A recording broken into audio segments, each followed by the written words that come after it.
साल 2008।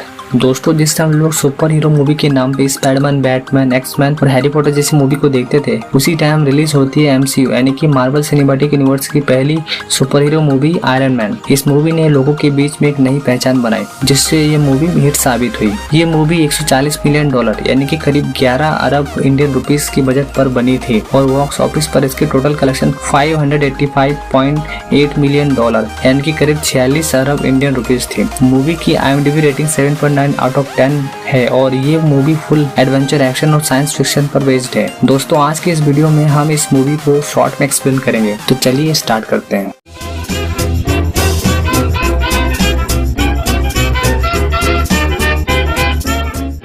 तो मूवी की शुरुआत में अफगानिस्तान की बरगम बॉर्डर को दिखाया जाता है, जहां कुछ मिलिट्री आर्मी एक आदमी का इंतजार करते हैं। इस आदमी का नाम है टोनी स्टार्क। दरअसल टोनी यहां पर अपनी नई हथियार जेरिको मिसाइल की ताकत को दिखाने आया है। टोनी कहता है ये मिसाइल युद्ध में हमारी सबसे बड़ी हथियार बनेगी, क्योंकि ये मिसाइल एक पूरे देश को तबाह कर सकता है। तभी टोनी को उसके बिजनेस पार्टनर का कॉल आता है और टोनी कहता है कि अब हम और अमीर बन जाएंगे। उसके बाद टोनी वहां से कुछ मिलिट्री आर्मी के साथ गाड़ी में बैठकर चला जाता है। तभी रास्ते में उनके ऊपर हमला होता है और सभी आर्मी को मार दिया जाता है। टोनी अपनी जान बचाकर किसी तरह गाड़ी से बाहर आता है। तभी उसके सामने उसी की कंपनी का मिसाइल गिरता है और मिसाइल के फटने से वो बुरी तरह से घायल हो जाता है। इसके बाद के सीन में टोनी को कुछ टेररिस्ट ग्रुप के साथ दिखाया जाता है। अब 36 घंटे पहले का सीन दिखाया जाता है। हम देखते हैं कि लास वेगास में एक प्रेस कॉन्फ्रेंस चल रही होती है, जहां एक आदमी जेम्स रॉडी मशहूर साइंटिस्ट हावर्ड स्टार्क के बेटे टोनी स्टार्क के बारे में बता रहा होता है। टोनी एक बहुत जीनियस इंसान है, जिसने अपने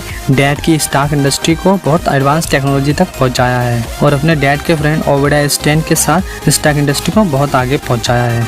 जेम्स रोड्स कहता है टोनी मेरा एक अच्छा दोस्त है और इस साल के अवार्ड टोनी स्टार्क को जाता है। लेकिन अवार्ड को लेने के लिए टोनी वहां पर नहीं होता है, बल्कि टोनी एक पार्टी में कसिनो खेलता है। जेम्स रोड उस अवार्ड को लेके टोनी के पास जाता है और टोनी को वो अवार्ड लेने के लिए कहता है, पर टोनी अवार्ड को एक लेडी को दे देता है और कहता है कि मेरे घर पर और अवार्ड के लिए जगह नहीं है। अगले दिन टोनी अपने घर के गराज में एक नई गाड़ी बना रहा होता है। तभी एक लेडी आती है। इस लेडी का नाम है पेपर पॉट्स। ये लेडी और कोई नहीं, टोनी स्टार्क की पर्सनल असिस्टेंट होती है, जो टोनी को फ्लाइट के बारे में बताने आती है, जिस फ्लाइट से टोनी को अफगानिस्तान जाना होता है। अब सीन फिर से प्रेजेंट टाइम में दिखाया जाता है। यहाँ हम देखते हैं कि टोनी बुरी तरह से घायल एक अनजान जगह पर लेटा होता है। टोनी किसी तरह से उठने के बाद उसके सामने एक आदमी को देखता है। ये आदमी भी एक साइंटिस्ट और सर्जन है, जिसका नाम वो इंसान है। टोनी इंसान से पूछता है ये कौन सी जगह है और मेरे साथ क्या हुआ। इंसान टोनी को कहता है तुम एक टेररिस्ट ग्रुप के द्वारा किडनैप किए गए हो और बम फटने के कारण तुम्हारे सीने में बम के कुछ टुकड़े चले गए हैं। इन टुकड़ों को रोकने के लिए मैंने तुम्हारे सीने में एक इलेक्ट्रोमैग्नेटिक डिवाइस लगाया है, जो कि एक बड़ी सी बैटरी से जुड़ा हुआ है। तो वहाँ पर कुछ टेररिस्ट आ जाते हैं और टोनी को मिसाइल बनाने के लिए कहा जाता है, लेकिन टोनी उनकी बातों को इनकार कर देता है। अगले दिन टोनी और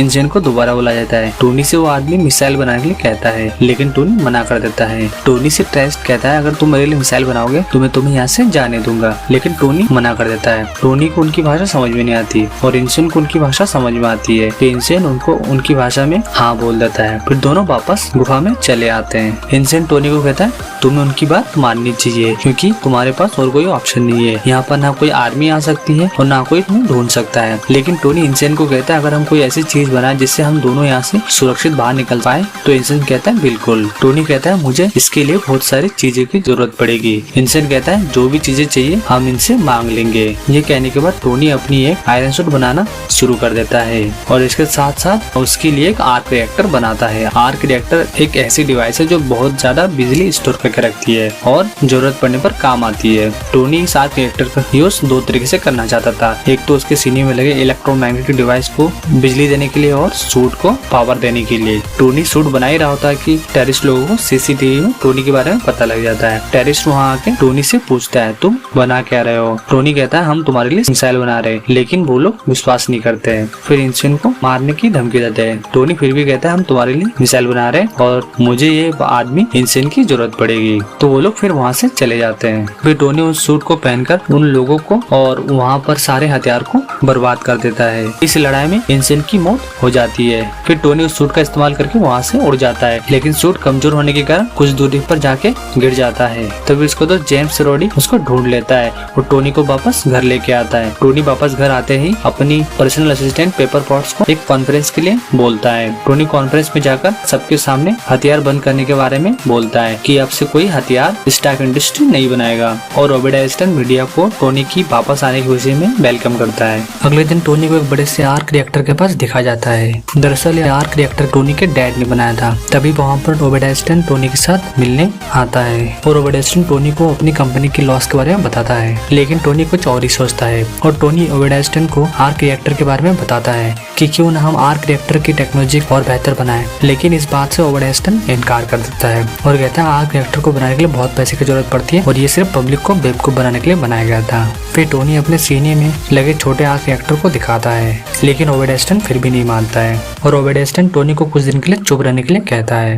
अगले दिन टोनी बिना स्टैन को बताए अपने लैब में आर्क रिएक्टर पर काम करना शुरू कर देता है। टोनी चाहता था कि एक बेस्ट आयरन सूट बनाया जाए जो किसी भी लड़ाई में लड़ सके। टोनी के बहुत सारे टेस्ट और एक्सपेरिमेंट करने के बाद फाइनली वो सूट बना लेता है जिसकी टोनी को जरूरत थी। फाइनल सूट रेडी होने के बाद टोनी सूट को पहन लेता है और जार्विस यानी कि उसकी वर्चुअल असिस्टेंट को कमांड देता है, लेकिन जार्विस उसको उड़ने के लिए मना करता है कि सूट में अभी बहुत कुछ कमियां हैं। लेकिन टोनी फिर भी सूट को उड़ा ले जाता है। टोनी सूट की उड़ने की हाइट को चेक करने के लिए बहुत हाइट तक लेके जाता है, लेकिन बहुत हाइट तक जाने के बाद बर्फ से जम जाता है। फिर टोनी वापस घर आके देखता है कि मिस पेपर पॉट्स उसके लिए एक गिफ्ट रखकर गई होती है। ये गिफ्ट टोनी का पुराना आर्क रिएक्टर होता है जिसे टोनी ने मिस पेपर पॉट्स को फेंकने के लिए बोला था। इसके बाद टोनी अपनी लैब में वापस आकर सूट को और बेहतर बनाने लगता है जिससे कि सूट ज्यादा ऊंचाई पर बर्फ से ना जमे। फिर टोनी जार्विस को कमांड देकर एक पार्टी में चला जाता है। पार्टी में टोनी का बिजनेस पार्टनर और मिस पेपर पॉट्स पहले से मौजूद होती है। टोनी मिस पॉट्स के साथ पार्टी एंजॉय कर रही होती है कि तभी एक रिपोर्टर आती है और उसको कुछ पिक्चर्स दिखाती है। पिक्चर्स में दिखाया जाता है कि उसकी कंपनी अपनी हथियार को किसी टेररिस्ट ग्रुप को सप्लाई कर रही है, लेकिन टोनी इस बात से इनकार करता है और टोनी फौरन अपने बिजनेस पार्टनर ओबेडिया स्टैन के पास जाके उससे पूछता है कि ये सब क्या चल रहा है। टोनी को पता चल जाता है कि ओबेडिया स्टैन उसको धोखा दे रहा है और बिना परमिशन के टेररिस्ट को हथियार बेच रहा है। अगले दिन टोनी अपने लैब में बैठकर टीवी पे एक न्यूज देखता है जिसमें देखता है कि उसकी कंपनी के हथियारों का कोई गलत इस्तेमाल कर रहा होता है जिससे बहुत सारे मासूम और बेकसूर लोगों को मारा जा रहा है। टोनी को ये सब देखकर बहुत गुस्सा और दुख होता है। फिर टोनी इस सब को रोकने के लिए अपनी न्यू एडवांस आयरन सूट को पहनकर तुरंत उस लड़ाई वाली जगह पे पहुंच जाता है और उन टेररिस्टों को मारकर सारे हथियारों को बर्बाद कर देता है। एयरफोर्स ऑफिसर जेम्स रोडी को इस सब के बारे में पता लग जाता है, लेकिन इससे पहले टोनी उसको फोन करके सब कुछ बता देता है। इसके बाद ओबेडिया स्टैन को कुछ टेररिस्ट के साथ दिखाया जाता है। उसमें से एक टेररिस्ट ओबेडिया स्टैन को एक आयरन सूट दिखाता है और कहता है कि मिस्टर स्टार्क ने गुफा में बैठकर ये आयरन सूट बनाया था। अब ओबेडिया स्टैन को सब कुछ समझ में आ जाता है कि टोनी उसको नई प्रोजेक्ट के बारे में क्यों नहीं बता रहा था। फिर ओबेडिया स्टैन भी एक आर्क रिएक्टर और बड़े से आयरन सूट को बनाने के लिए बहुत सारे साइंटिस्टों को बुलाता है। वो साइंटिस्ट सूट तो बना लेते हैं, लेकिन टोनी के जैसा छोटा आर्क रिएक्टर नहीं बना पाते। फिर अगले सीन में टोनी मिस पेपर पॉट्स को एक पेन ड्राइव देते हुए कहता है, क्या तुम स्टार्क कंपनी में जाकर ओबेडिया स्टैन के खिलाफ सारी इंपॉर्टेंट और प्राइवेट इंफॉर्मेशन ला सकती हो? पेपर पॉट्स हाँ बोलकर वहाँ से चली जाती है। Miss Pepper Potts pen drive में इंफॉर्मेशन डाल ही रही होती है कि तभी ओबेडिया स्टैन आ जाता है, लेकिन मिस पॉट्स फिर भी इंफॉर्मेशन को चुरा लेती है और वहां से सुरक्षित निकल जाती है। मिस पॉट्स के जाने के बाद ओबेडिया स्टैन कंप्यूटर सिस्टम को चेक करता है तो उसे पता लगता है कि मिस पॉट्स ने उसके सारी इंफॉर्मेशन चुरा ली है। ये जानने के बाद ओबेडिया स्टैन मिस पेपर पॉट्स से पहले टोनी के पास पहुंचकर टोनी को पैरालाइज कर देता है और टोनी के सीने में लगे आर्क रिएक्टर को निकाल लेता है। फिर टोनी किसी तरह दूसरा आर्क रिएक्टर अपने सीने में लगा लेता है जो कि उसकी लैब में रखा होता है। उधर मिस पॉट्स शील्ड के ऑफिसर के साथ ओबेडिया स्टैन को अरेस्ट करने जा रहे होते हैं। तभी ओबेडिया स्टैन फटाफट आर्क रिएक्टर को एक बड़े से आयरन सूट में लगा देता है और उस सूट को पहनकर मिस पेपर पॉट्स पर हमला करने वाला होता है। तभी टोनी अपना सूट पहनकर उसी वक्त आ जाता है और मिस पेपर पॉट्स को बचा लेता है। फिर टोनी और ओबेडिया स्टैन के बीच में एक लड़ाई होती है जिसमें ओबेडिया स्टैन बिजली के झटके से मारा जाता है। अगले दिन टोनी को एक प्रेस कॉन्फ्रेंस में दिखाया जाता है। टोनी कहता है कि मैं ही आयरन मैन हूँ। मूवी के पोस्ट क्रेडिट सीन में एक आदमी को दिखाया जाता है जिसका नाम निक फ्यूरी है जो कि शील्ड का डायरेक्टर है। निक फ्यूरी टोनी को कहता है कि हमें एक एवेंजर इनिशिएटिव बनानी चाहिए जिसमें सारे सुपर हीरो की एक टीम होगी। तो दोस्तों, अगर आपको वीडियो अच्छी लगी वीडियो को लाइक और चैनल को सब्सक्राइब जरूर कीजिए। मिलते हैं अगले वीडियो में।